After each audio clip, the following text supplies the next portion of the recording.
guys, it's me, Charlotte, also known as Minidoxigirli, and this is OMG It's News. Today I'm going to be talking about the vice presidential debate from, it was Thursday.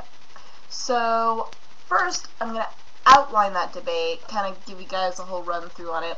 Sorry, my webcam is attached to a ruler, so kind of interesting right now. Long story, my computer's in trouble. I'm using my mom's computer. Yeah. Okay, so let me get my notes out. Where is my notes? There we go. Okay, so it was moderated by Eiffel is her name.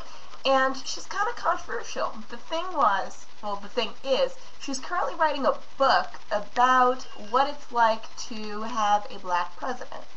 So as you can see, there'd kind of be a problem with that. But she was chosen anyway. She's a really good interviewer on PBS, but for some reason this debate she just didn't do that good. But that's my own opinion. So, this was the vice presidential debate between Governor Palin from Alaska, who is the Republican vice presidential nominee, and Joe Biden, who is the senior senator, Democratic senator from Delaware. And the first question they were asked is the bailout showing the best or worst of Washington? The first person to answer, because they randomly picked who got to go first, which is pretty good, was Biden, and he reiterated Obama's 4 points. He's really big on this, that there had to be 4 criteria in any bailout. This was before it was passed, as you guys know, or if you don't know, yesterday. So this was before that. 4 criteria that are required to be in any bailout that was seen as good. These were oversight. There's my finger. Oversight. It had to focus on homeowners. Treat taxpayers like investors. They love terms like that. And make sure that CEOs don't benefit. There's this whole thing. What he was meaning by that CEOs get the golden parachute. The golden parachute is when you leave a company, you get a severance check, and you sometimes get benefits, all that kind of cool stuff. And the golden parachute is the idea that you get a lot of cool stuff when you leave. And, you know, regular America, not so big on that. That's generally not, because they look at these guys who are making, like, millions of dollars a year and go, hey, why does he get all this money? That sucks. So, then, moving on. Then Biden talked about how Bush's failed economic policies led to the bailout. This is a perfect example to point out how he didn't answer the question. As you guys know, I'm an Obama fan. I haven't hid that. It's in my forum signature.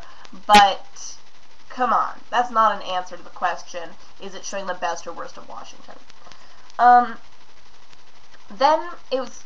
Oh, wow, there we go. Then it was Palin's turn. And Palin said that people are afraid. She used this great, actually, example of going to a kid's soccer game and turning to any parent and asking them what they thought about the economy, and that people would be afraid to invest their money to do all sorts of things that we really need. Then she started in with her little folksiness. She used the phrase, betcha. She loves that stuff. If you watch her old debates, she does that a lot. She said the government needs more oversight, which is interesting considering that McCain really hasn't pushed for that until this whole thing came around. She claims that McCain pushed for Freddie Mac reform 2 years ago, but because of all of the issues of partisanship, it didn't go through. She said that he really was committed to the economy, and his suspension of his campaign was proof of that.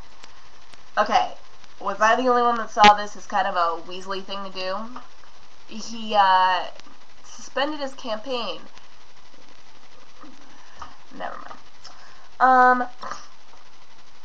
Then Biden responded. Well, actually, he responded during the next question, but I'm just going to go with it because they kept doing that. Biden responded by saying that McCain said just a little bit ago that the fundamentals of our economy are strong, and pointed that out as an example that he's out of touch.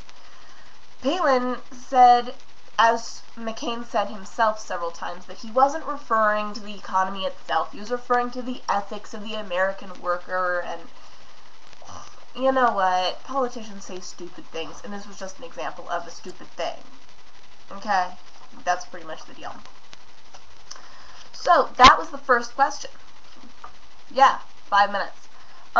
What would you do to shrink political polarization was the next question, because everybody loves a bipartisan.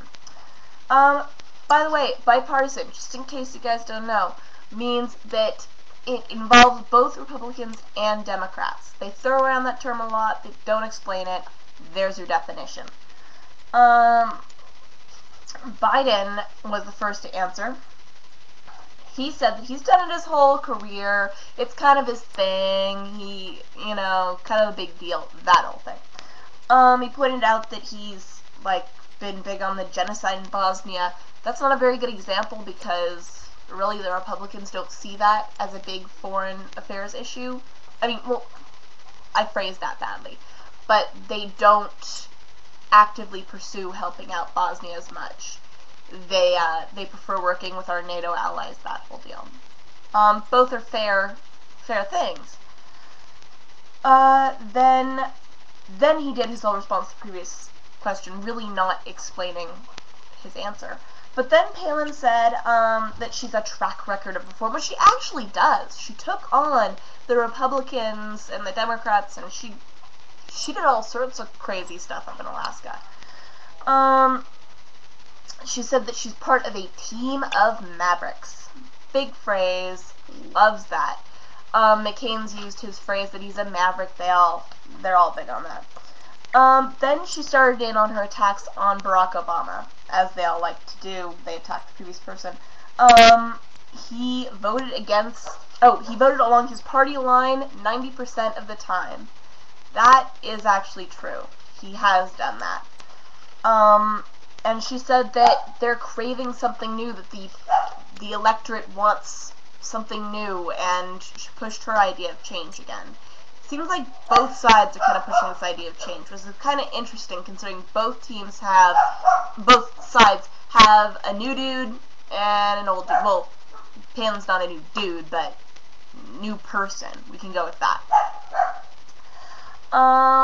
Then the moderator pointed out that neither of them answered that question, which is totally true. But then she didn't push them on it, which was like, what? Why didn't you ask for something? Sorry, the window's right over here, and my dad's throwing something, so I don't know quite what's going on. The next question was, who's at fault for the subprime mortgage lending thing? I couldn't get the whole question.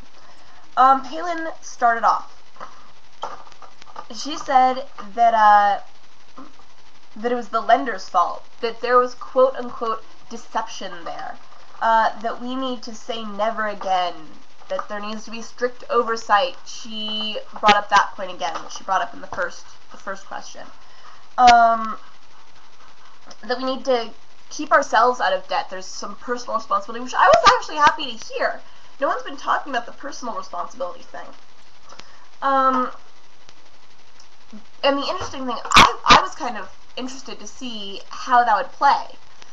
The cool thing is, oh yeah, at the bottom of the screen, if you're watching CNN, right about, let's see, right there, they had a little meter going where it showed the men and the women. They had a group of undecided voters.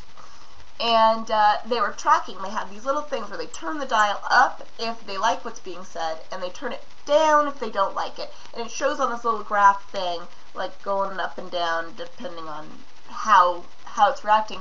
This was the only time during the debate where it hit 100